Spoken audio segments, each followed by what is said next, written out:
evening.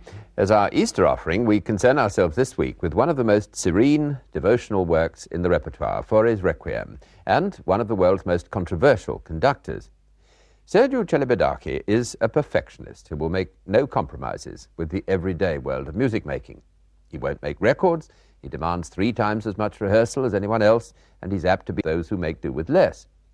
He's often scathing about orchestral players, too. He told the New Symphony once that they were a bunch of gangsters.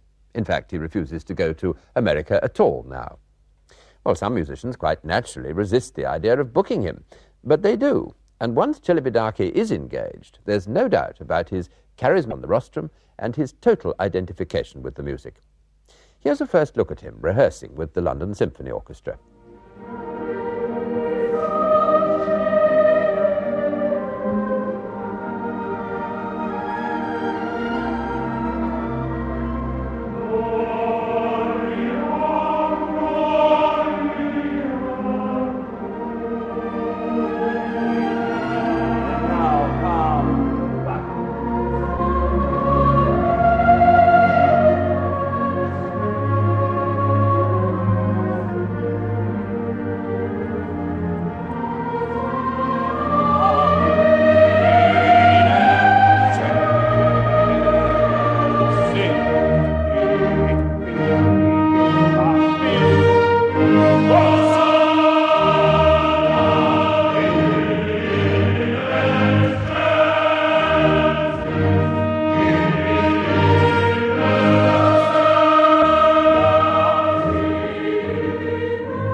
West came and he worked with us for a whole month, and the orchestra didn't know what was coming, and it wasn't a question of 3 days or 4 days, which is quite normal. It was a whole month, and we went to Spain, tour of Spain, and really it was like a decoke for the orchestra, settling down, working on balance, on intonation, all aspects of orchestral playing which one doesn't really have a chance often to get into and really work out. And we were able to do that for this long period of time, and we got to know him very well during that first period.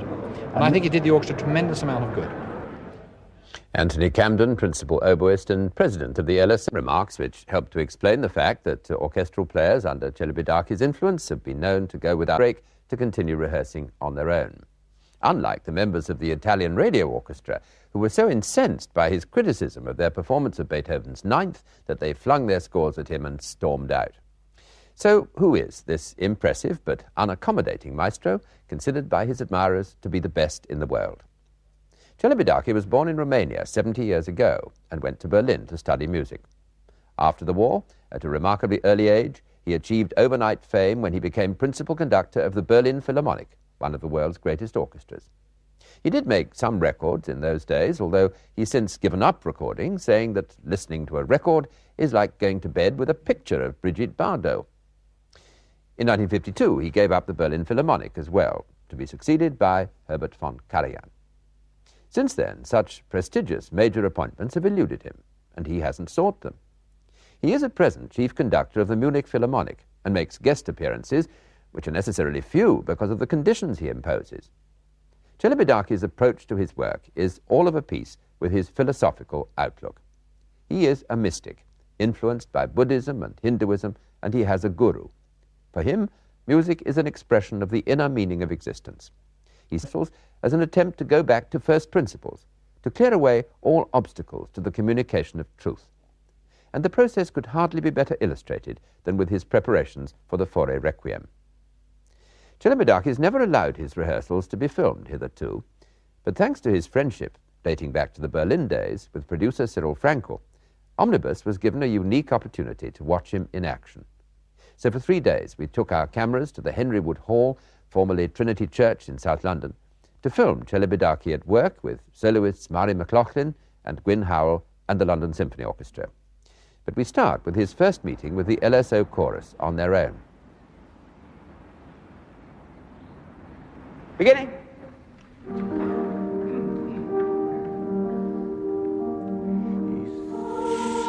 It's too heavy.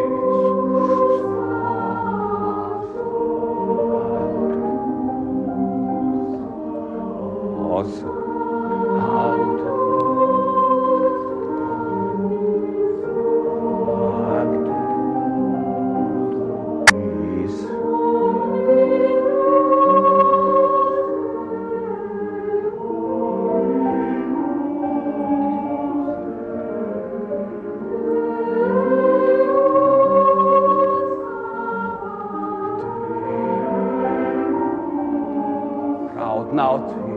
Read.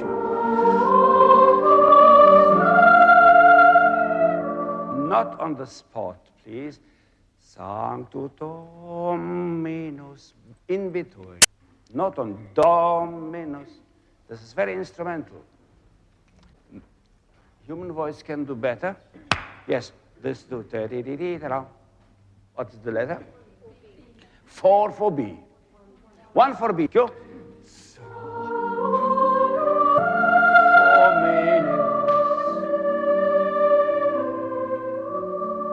The bath maker is.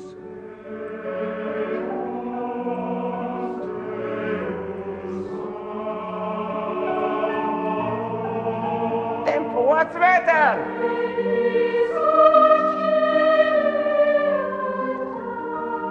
Yes? I'm not sure that's plainly Suncelli, because it is printed plena Suncelli. Is it corrected? Or is it printed? Pleni, in Latin is plena, but maybe it's wrong, the plena is wrong. Yes, pleni Suncelli. It sounds better from the Italian point of view. I Suncelli.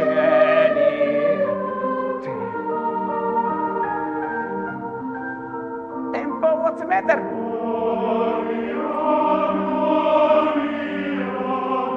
Yes.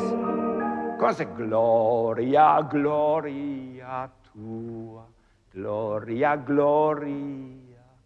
Very heavy third. Why? Gloria. Yeah. Gloria.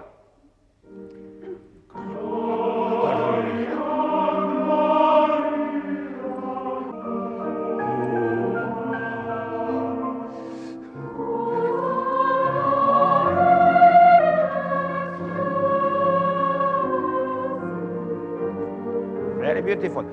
Difficult now because it's absolutely against the musical interval. Hosanna. Oh, we have to sing Hosanna in Hosanna should be very heavy 3. The text would not. Yes? The compromise now. They should not notice that we do not speak quite what is put in. Hosanna in excelsis. Hosanna in excelsis.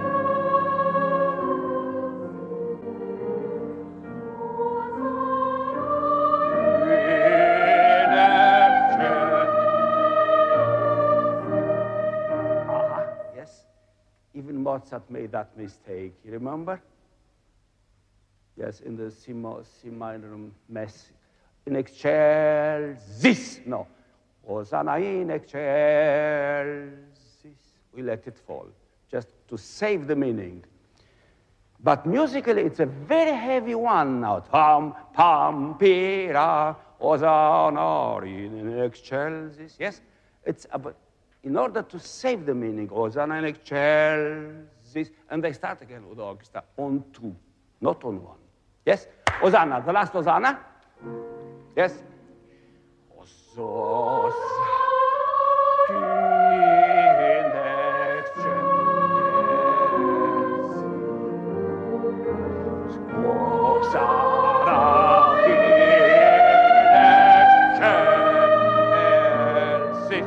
in excelsis.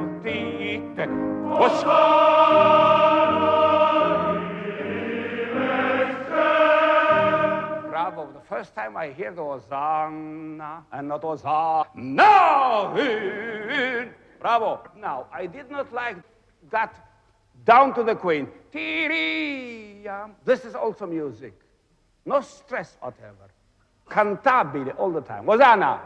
1, 2, 3. Hosanna in excelsis.